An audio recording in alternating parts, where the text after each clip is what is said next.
ലോക്സഭാ ഇലക്ഷനോടനുബന്ധിച്ച് പാർട്ടികളെല്ലാം കൊണ്ടുപിടിച്ച പ്രചാരണങ്ങൾ നടത്തിക്കൊണ്ടിരിക്കുകയാണ്.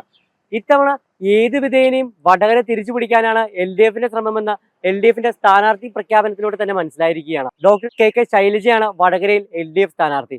കഴിഞ്ഞ 2 പതിറ്റാണ്ട് കാലമായി കോൺഗ്രസിന്റെ കുത്തകയായിരുന്ന വടകര ഇത്തവണ KK ശൈലജയിലൂടെ തിരിച്ചു പിടിക്കാനാകുമോ? വടകരയിലെ ജനങ്ങൾ എന്താണ് വിചാരിക്കുന്നതെന്ന് നമുക്ക് അവരോട് തന്നെ ചോദിച്ചറിയാം.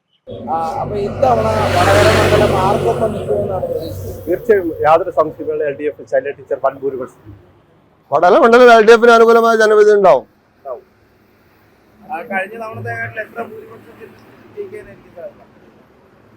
ഭൂരിപക്ഷം അങ്ങനെ പറയുന്നതിനേക്കാളും ചെറിയൊരു 1.5 ലക്ഷത്തിന് ഉണ്ടാവുന്നതാണ് എൻ്റെ ഒരു കണക്ക്. കാരണം വെച്ചാല്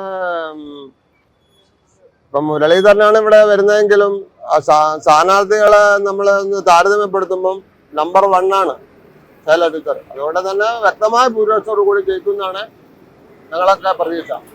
എല്ലാ വിധത്തിലും ടീച്ചർക്ക് എതിരായിട്ടുള്ളൊരു തരംഗമോ അതുപോലെ ഒന്നും വരാനുള്ള സാധ്യത തീരെയില്ല. പിന്നെ മുരളീധരൻ എന്ന് പറഞ്ഞാൽ UDFന്റെ MP എന്ന നിലക്ക് പ്രത്യേകിച്ച് എന്തെങ്കിലും ഒരു കാര്യം ഇവിടെ ഈ മണ്ഡലം ചെയ്തതായിട്ട് നമുക്ക് അറിയുന്നില്ല. പ്രാവശ്യം കേരളം ഇടതുപക്ഷ മുന്നണി മുന്നേറുമെന്നുള്ള പ്രതീക്ഷയാണ്. സംസ്ഥാന സർക്കാരിന്റെ ഭരണ മികവായിരിക്കുമോ ഈ പറഞ്ഞ ഇത്തവണത്തെ ഇലക്ഷന് ഒരു നെടുന്തൂണാവുക, അതല്ല കേന്ദ്രത്തിനോടുള്ള എതിർപ്പായിരിക്കും? മുഖ്യമായും കേന്ദ്രത്തോടുള്ള എതിർപ്പ് തന്നെ. അതായത് സാമ്പത്തികപരമായി ബുദ്ധിമുട്ടിക്കുന്ന ഒരു സമീപനമാണ് കേന്ദ്ര ഗവൺമെന്റ് സ്വീകരിച്ചുകൊണ്ടിരിക്കുന്നത്.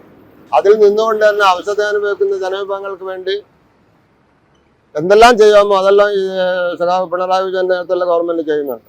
പിന്നെ ഇപ്പം ഒരു പ്രതിപക്ഷത്തിന് ചൂണ്ടിക്കാണിക്കാനുള്ളത് ഒരു പെൻഷന്റെ ഒരു 2-3 മാസം ഡിലേ ഉണ്ട്.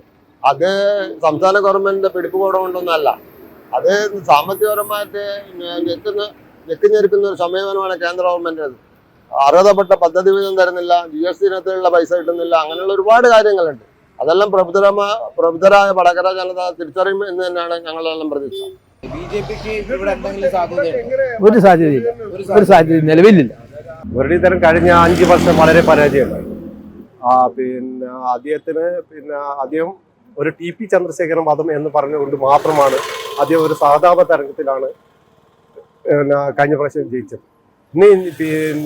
കേരളത്തിന് അത്യാവശ്യമായിട്ട് LDFിലെ കൂടുതൽ അംഗങ്ങൾ ഇന്ത്യ പാർലമെന്റിൽ കേരളത്തിൽ നിന്ന് എത്തിക്കാൻ കഴിയും. അത് ജനങ്ങൾക്ക് ബോധ്യമാണ്. കഴിഞ്ഞ വർഷം രാഹുൽ ഗാന്ധി വയനാട്ടിൽ മത്സരിച്ചതിന് ശേഷം രാഹുൽ ഗാന്ധി പ്രധാനമന്ത്രിയാകുമെന്നുള്ള ഒരു പൊതുവെ ഒരു വിലയിരുത്തലുണ്ടായി. അങ്ങനെ കോൺഗ്രസിനെ വിജയിപ്പിച്ചുകൊണ്ട് കൂടുതൽ MPമാരെ കേരളത്തിൽ നിന്ന് കോൺഗ്രസിന് വേണ്ടി നിഷ്പക്ഷം കൊടുത്തു. എന്നാൽ ആ സാഹചര്യം മാറി. കോൺഗ്രസ് ഇന്ന് പാർലമെന്റിൽ പോയാൽ അവര് തീർച്ചയായും നാളെയോ മറ്റന്നാളോ അത് BJP ആകുമെന്നുള്ളതാണ് ഇന്ത്യയിൽ മൊത്തം കാണുന്നത്. ഇന്ന് പാർലമെന്റിൽ ഇരിക്കുന്ന ബഹുഭൂരിപക്ഷം MPമാർ കോൺഗ്രസ് നിന്ന് പോയി. ഇന്ന് തന്നെ ഹിമാചൽ പ്രദേശ് മറ്റുള്ള ഒരു ദിവസം ഒപ്പം ഇരുന്ന് ഭക്ഷണം കഴിച്ചവർ പിറ്റേ ദിവസം BJPയിലേക്ക് ചേക്കേറുന്ന ഒരവസ്ഥയാണ്.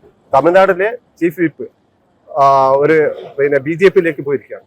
അതുപോലെ തന്നെ ഇന്ത്യൻ പാർലമെന്റിൽ ഇടതുപക്ഷം വേണമെന്നത് ജനങ്ങൾ ആഗ്രഹിക്കും. അതുകൊണ്ട് തീർച്ചയായും ശൈലജ ടീച്ചർ ബഹുഭൂരിപക്ഷം